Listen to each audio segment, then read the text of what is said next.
ज्योतिष जो है ना वो योग पे काम करता है। डिफरेंट डिफरेंट प्लानिटरी मूवमेंट्स, उनका आपस में डिग्रिकली क्लोज आना, कुछ पैटर्न क्रिएट करना, इन सब चीजों से योग फॉर्म होते हैं और उसका individual as well as mundane level पे, मैक्रो लेवल पे इम्पैक्ट देखे गए हैं। ज्योतिष अपने आप में एक सबसे पुराना डेटा एनालिटिक्स है जहां पे प्लैनेटरी ट्रांजिट्स को ऑब्जर्व करके, प्लैनेटरी मूवमेंट्स को ऑब्जर्व करके, प्लैनेटरी कंजंक्शंस को ऑब्जर्व करके हमारे ऋषि मुनियों ने डिफरेंट डिफरेंट प्रिडिक्शंस देखे, ऑब्जर्वेशन को मेंशन किया कि जब कोई प्लैनेट की युति होती है तो ग्लोबल लेवल पे क्या इम्पैक्ट आता है। आज के इस वीडियो में मैं आपको बताऊंगा कि अगले 8 हफ्तों में कौन कौन से पॉसिबल प्लैनेटरी ट्रांजिट्स हो रहे हैं, कौन सा नक्षत्र ट्रांजिट्स हो रहे हैं और क्या पॉसिबल ग्लोबल इवेंट हो सकते हैं अगले 8 हफ्तों में। CS पटेल जी की एक किताब है नाड़ी एस्ट्रोलॉजी, उसमें अपनी रिसर्च में वो ये मेंशन करते हैं पेज नंबर 153 पे।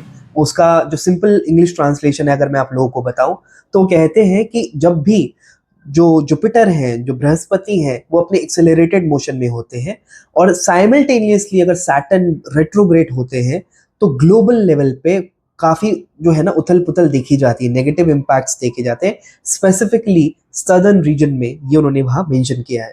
इंटरेस्टिंगली अभी फिलहाल जुपिटर ऑलरेडी एक्सेलरेटेड मोशन में है ही, शनि भी वक्री हो गए हैं 26 जुलाई के आसपास, और अब अगस्त के महीने में कुछ और दो ऐसी चीजें होने जा रही हैं जो इस सारी चीजों पे एक कहते हैं ना आग में घी डालना, वो वाला काम होने जा रहा है। वो इसलिए क्योंकि 12 अगस्त को पड़ रहा है सूर्य ग्रहण और 28 अगस्त को पड़ रहा है चंद्र ग्रहण। ठीक है, इसी के साथ साथ हुआ क्या है कि 3 अगस्त को राहु जो है लगभग 18.5 साल बाद धनिष्ठा नक्षत्र में ट्रांजिट कर चुके हैं।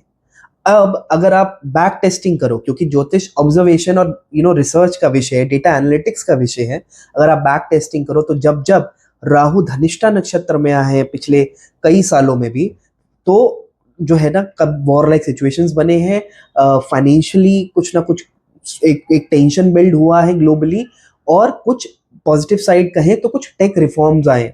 ऐसा देखा गया है कि जब जब ग्रहण पड़ता है, स्पेशली जिस कंट्री में ये ग्रहण विजिबल होता है, तो उस ग्रहण काल के 2-3 महीने तक उसका इम्पैक्ट जो है ना नेशन वाइड देखा गया है, नेगेटिव इम्पैक्ट उसके देखे जाते हैं, specially the head of the country के ऊपर या कंट्री के ऑपरेशंस के ऊपर ये सारी चीजें देखी गई हैं। तो आइए बात करते हैं कि क्या क्या पॉसिबल इवेंट हो सकते हैं अगले 8 हफ्ते के अंतराल में।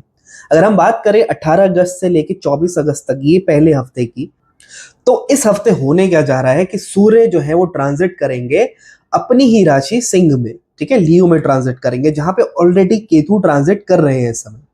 अब सूर्य रिप्रेजेंट करता है गवर्नमेंट को, हायर अथॉरिटीज को, फेमस पीपल को, सेलिब्रिटीज को। ठीक है, केतु वहां ऑलरेडी मौजूद है। केतु रिप्रेजेंट करता है कुछ एंड को, कुछ शिफ्ट को, श्रिंक करता है केतु। केतु खत्म करता है। ठीक है, केतु कुछ ट्रांसफॉर्मेशन लेकर आता है। तो सूर्य केतु का जो योग बनेगा, जो कंजंक्शन बनेगा, इसमें ये पॉसिबिलिटी है कि इस पूरे हफ्ते के बीच में political leadership, political reforms, reshuffling, resignation of famous political leaders, ये पॉसिबल होते हुए दिखते हैं इस पर्टिकुलर टाइम में। यानी political in not even politics, even काफी सारे फेमस सेलिब्रिटीज, सैडली कुछ केसेस में हो सकता है कुछ डिमाइस की भी न्यूज देखने को मिल सकती है इसी हफ्ते के अंदर। तो ये जो हफ्ता रहेगा 18 अगस्त से 24 अगस्त तक में, यहाँ पे पॉलिटिकल रीशफलिंग, ये सारी चीजें, ये थीम जो है वो मानो कि ट्रेंड कर रही होगी इस समय। अब इसके बाद जो लास्ट वीक ऑफ अगस्त रहेगा, यानी लगभग 24 अगस्त से लेके 2 सितंबर तक का जो विंडो रहेगा, ये जो है ना ये एक इंटेंस पीरियड दिखता है। उसका रीजन है क्योंकि सैटर्न और मार्स जो है वो डिग्री वाइज क्लोज आ रहे हैं इस टाइम पे। जब जब सैटर्न और मार्स डिग्री वाइज क्लोज आते हैं तो एक ग्लोबल टेंशन देखने को मिलता है, टेक्टोनिक प्लेट्स में मूवमेंट देखने को मिलती है, साइक्लोन्स, अर्थक्वेक लाइक सिचुएशन आती है। इस वीडियो की स्टार्टिंग में जैसे मैंने कहा कि सदर्न रीजन जो है वो इम्पैक्ट होने की संभावना ज्यादा है। तो इंडिया लेवल पे अगर हम बात करें तो ये पॉसिबिलिटी है कि एक्सेस रेनफॉल इस बार हो सकती है, जिसकी वजह से काफी जो है ना नेचुरल डिजास्टर लाइक सिचुएशन आ सकती है, कुछ डैम्स टूट सकते हैं। ये सारे सैडली इवेंट्स पॉसिबल दिखते हैं इस टाइम। तो डिजास्टर मैनेजमेंट टीम को चाहिए कि वो इस पर्टिकुलर पीरियड में है वो ज़्यादा अलर्ट रहे, ताकि इस तरह के डिजास्टर को हम एटलीस्ट कंट्रोल कर पाए जितना मैक्सिमम, जितना ह्यूमनली पॉसिबल हो सके। फिर जैसे ये महीना खत्म होगा अगस्त और सितंबर चालू होगा, 2 सितंबर को मंगल ग्रह जो है वो राहु के नक्षत्र आर्द्रा नक्षत्र में एंटर करेंगे। राहु जो है ऑलरेडी धनिष्ठा नक्षत्र में ट्रांजिट कर रहे हैं, जो कि मंगल का नक्षत्र है, और मंगल राहु के नक्षत्र में आ जाएंगे। यानी ये एक दूसरे को कहीं ना कहीं पावर देंगे। ठीक है, तो राहु मंगल एक दूसरे को पावर देना, ये देखा जाता है कि जब जब ऐसा होता है तो टेक रिलेटेड वर्ल्ड में कुछ ना कुछ हलचल देखने को मिलती है, आईटी में हलचल देखने को मिलती है, डिफेंस सेक्टर में हलचल देखने को मिलती है। और पॉसिबल है कि इस टाइम पीरियड के दौरान जो है स्टॉक मार्केट में एक मेजर करेक्शन आ सकता है। प्रोबेबली इस साल का सबसे मेजर करेक्शन आ सकता है अगस्त एंड से लेके सितंबर फर्स्ट वीक के दौरान, और उसमें मेटल्स हो गए, डिफेंस सेक्टर हो गया, पेट्रोलियम फ्यूल एनर्जी सेक्टर हो गया, ये मेजरली इम्पैक्ट होता हुआ दिखता है। एक डिस्क्लेमर मैं यहाँ पे देना चाहूंगा कि जो भी मैं इंफॉर्मेशन इस वीडियो में आपसे शेयर कर रहा हूँ, please do not take it as a instruction or any advice for your financial decisions.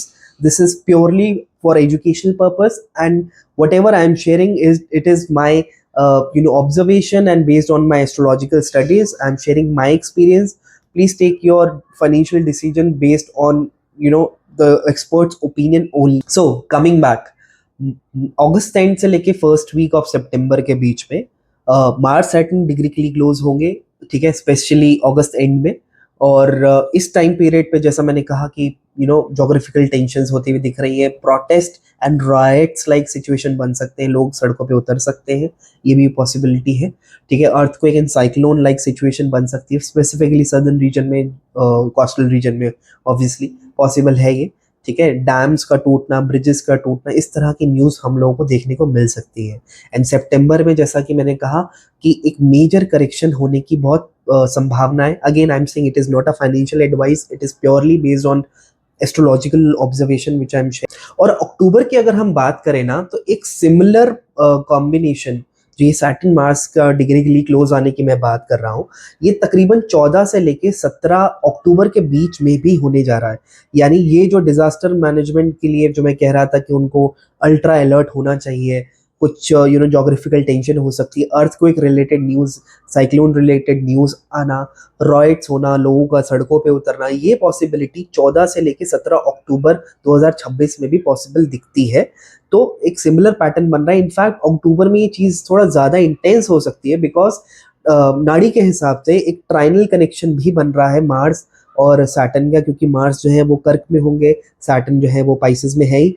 तो ये भी एक कनेक्शन बन रहा है which actually makes this whole situation more intense. तो क्विक रीकैप अगर मैं बोलूं कि क्या क्या पॉसिबल इवेंट्स हो सकते हैं अगले 8 हफ्तों में, तो आप देखोगे कि जो मेजर थीम है इस 8 हफ्तों में वो रहेगा पॉलिटिकल रीस्ट्रक्चरिंग। ठीक है, रीशफलिंग हो गया, रिजाइन्स हो गया पॉलिटिकल लीडर के। ठीक है, देन टेक्नोलॉजिकल रीसेट हो गया, कुछ नया टेक्नोलॉजी स्पेशली कम्युनिकेशन सेक्टर में, क्योंकि वायु तत्व की राशि में इनिशियली ये अगस्त में जब ये बोल रहा हूँ मैं, ये हो रहा है। इसके अलावा जो है डिफेंस सेक्टर में, मेटल सेक्टर में, जैसे मैंने कहा फाइनेंशियली, स्पेशली फाइनेंशियल सेक्टर में एक मेजर करेक्शन आता हुआ मुझे दिखता है, स्पेसिफिकली सितंबर से अक्टूबर के पीरियड के बीच में। जैसा मैंने वीडियो में भी बोला, सितंबर फर्स्ट वीक में ज़्यादा संभावनाएं हैं। ठीक है, लेकिन ओवरऑल इन 8 हफ्तों में पॉसिबिलिटी ये बनी रहेगी कि कुछ एक मेजर करेक्शन आना, प्रोबेबली जैसे मैंने कहा साल का सबसे बड़ा करेक्शन हो सकता है ये, क्योंकि अगर हमने कहा कि बैक टेस्टिंग करें, राहु का धनिष्ठा में आना और ये जो साथ साथ कॉम्बिनेशन बने हुए हैं कि सैटर्न रेट्रोग्रेड है, जुपिटर एक्सेलरेटेड मोशन में है, और इसी के साथ 28 अगस्त को ग्रहण पड़ना, 12 अगस्त को सूर्य ग्रहण पड़ना, ये सब चीज़ों का परम्यूटेशन एंड कॉम्बिनेशन जो है कहीं ना कहीं एक हिंट देता है कि कुछ एक मेजर हलचल होने की संभावनाएं दिखती है इन 8 हफ्तों में। ठीक है, फिर इसके अलावा जो है जैसा मैंने कहा कि जोग्राफिकल टेंशन बढ़ सकती है। अगर इंडिया की हम बात करें तो बॉर्डर लेवल पे टेंशन भी बढ़ सकता है। ठीक है, पेट्रोलियम से रिलेटेड कुछ न्यूज़ आ सकती है, कोई नई पॉलिसी आ सकती है, ठीक है। या हो सकता है कि ये भी पॉसिबिलिटी है कि पेट्रोल को लेके, ये E20 फ्यूल को लेके लोग जो है वो प्रोटेस्ट करें। ये बहुत बहुत हद तक पॉसिबल हो सकता है। स्पेसिफिकली अगर मैं बोलूँ तो बात करें, जैसे मैंने कहा कि अगस्त लास्ट वीक में, ठीक है, या फिर 14 से लेके 17 अक्टूबर के बीच में E20 पेट्रोल को लेके या कुछ इसी तरह की किसी पॉलिसी को लेके, फ्यूल और petrol energy and fuel policy को लेके लोग सड़कों पे उतर सकते हैं। ये बहुत हद तक संभावनाएं मुझे दिखती है। सो या दिस वाज माय ऑब्जर्वेशन कि क्या जो ये प्लैनेटरी ट्रांजिट है, क्या क्या पॉसिबल इवेंट्स कर सकते हैं। आप लोग भी ऑब्जर्व करें अगले 8 हफ्ते, keep an I on the news section कि जो जो बातें मैंने इस वीडियो में शेयर करी है, क्या वो बातें कनेक्टिंग द डॉट्स हो रही है, पॉसिबल इवेंट्स आपको दिख रहे हैं न्यूज़ में, और जो टॉपिक्स हमने इस वीडियो में टच करे हैं। और कमेंट सेक्शन में शेयर करिएगा जब जब ऐसा कुछ इवेंट आपको देखने को मिलता है। So that was all about this video. मेरा नाम है रचित, हम लोग मिलते हैं अगले वीडियो में एक नए टॉपिक के साथ। टिल देन, हर हर महादेव।